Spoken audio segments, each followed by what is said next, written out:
Good morning everyone. Today we are going to start next parallel programming model in our course, that is data parallel model. In previous class we studied about message passing model and shared variable model. Now what is data parallel model? So that data parallel model arises from the concept of data parallelism, और इसे हम और simpler words में समझ सकते हैं कि whenever single operation is performed on multiple data, such type of scenario is provided by data parallel model, जो कि एक SIMD कंप्यूटर ऑर्गेनाइजेशन या में हमें मिलता है. ये मॉडल जो होता है it is implemented by using data parallel languages. ये प्री डिस्ट्रीब्यूटेड डेटा सेट्स को यूज़ करता है, और एक बेनिफिट या एक एडवांटेज ये है डेटा पैरेलल मॉडल का कि हम इसको ईजिली सीरियल प्रोग्रामिंग लैंग्वेजेस का यूज़ करके, जो स्टैंडर्ड सीरियल प्रोग्रामिंग लैंग्वेजेस हैं उनका यूज़ करके हम डेटा पैरेलल मॉडल में चेंजेस कर सकते हैं. यहाँ पे पैरेलल डेटा स्ट्रक्चर यूज़ होता है. You can easily understand this data parallel model by seeing the diagram in the next slide. This one. यहाँ पे आप देखें कि एक कंट्रोल यूनिट है जो कि एक इंस्ट्रक्शन इशू कर रही है two different processors in the system. And these different processors are operating on different data streams parallelly. So what is happening, एक ही ऑपरेशन अलग अलग डेटा पे एक ही टाइम पे पैरेलली एग्जीक्यूट हो रहा है और डिफरेंट रिजल्ट प्रोड्यूस कर रहा है, प्रोवाइडेड कि इन आपस में इन प्रोसेसर्स में कोई डिपेंडेंसी नहीं हो. ठीक है, तो एक ही इंस्ट्रक्शन जब डिफरेंट डेटा सेट्स में जब हमको एग्जीक्यूट करना होता है, then we implement such type of data parallel model. And और ये डेटा पैरेलल मॉडल जो है इसको both we can use in shared memory organisation and distributed memory organisation both. So data parallel model को अगर हम डिफाइन करें एक इजी लैंग्वेज में तो इस तरीके से बोल सकते हैं कि data parallel task are assigned to processes and each task perform similar type of operations on different data. So this is a data parallel model. Data parallel model leads to high degree of parallelism, because इसमें जैसे जैसे programme size बढ़ता जाता है हम वैसे वैसे अपने हार्डवेयर को बढ़ाकर हम पैरेललिज्म को और हायर लेवल तक अचीव कर सकते हैं, provided, again I am saying this, provided कि उसमें उन डेटा ऑपरेशंस में आपस में डिपेंडेंसी ना हो. ठीक है, so this is a data parallel model. Next model which we have to study is object oriented model. Now what is object oriented model? As its name suggests, आपने object oriented programming model पढ़ा है. This is similar, very similar to the object oriented model which you have studied earlier. The only difference is that you were using that object oriented programming model for serial programming languages or implementation of serial sequential programs, sequential computing, serial computing. But here you are using this model for implementation of parallel programs or programs for parallel computer architecture or programs for parallel computation.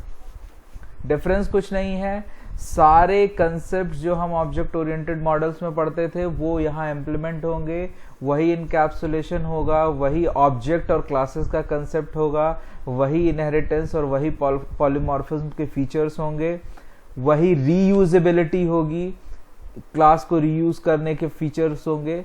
सो यहाँ पे models, in this models objects are dynamically created and manipulated, जैसा कि हम पहले करते थे.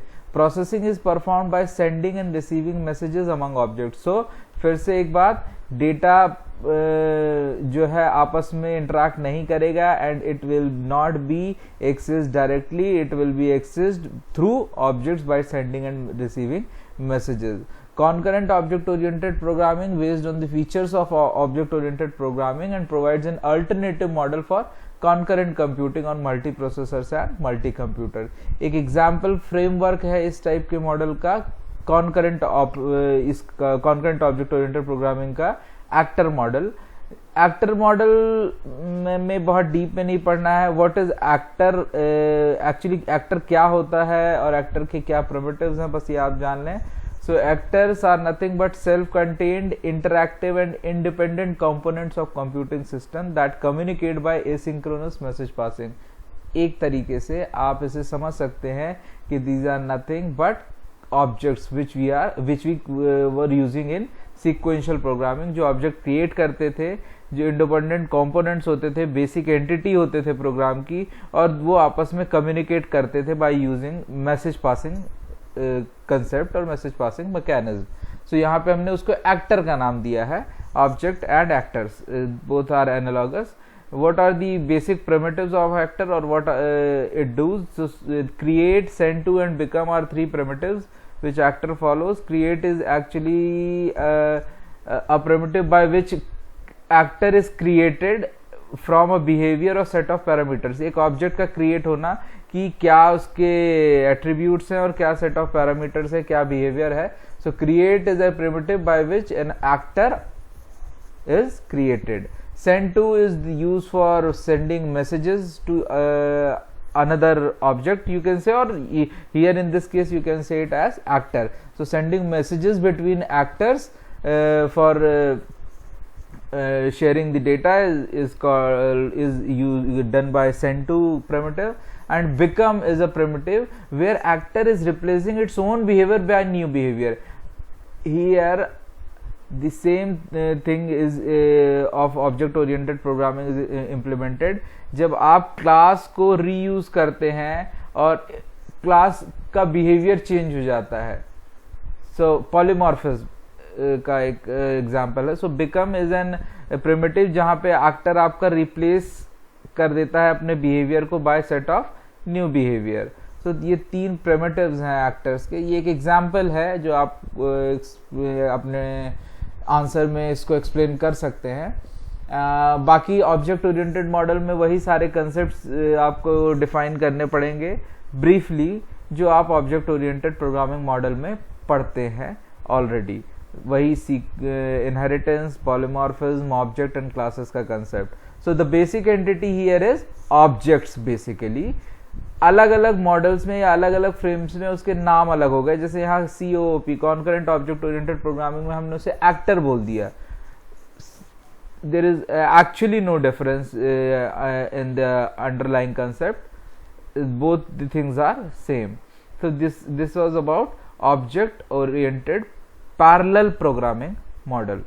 So in next class we will move on with another parallel programming model, that is functional and logic model, and after that we will discuss about language features of parallelism.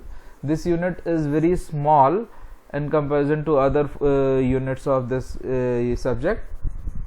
So in next 2 or 3 classes we will wind up the syllabus of advanced computer architecture, and we will start with revising few topics, few critical topics जो आपको नहीं समझ में आए या जिसमें कुछ doubts है.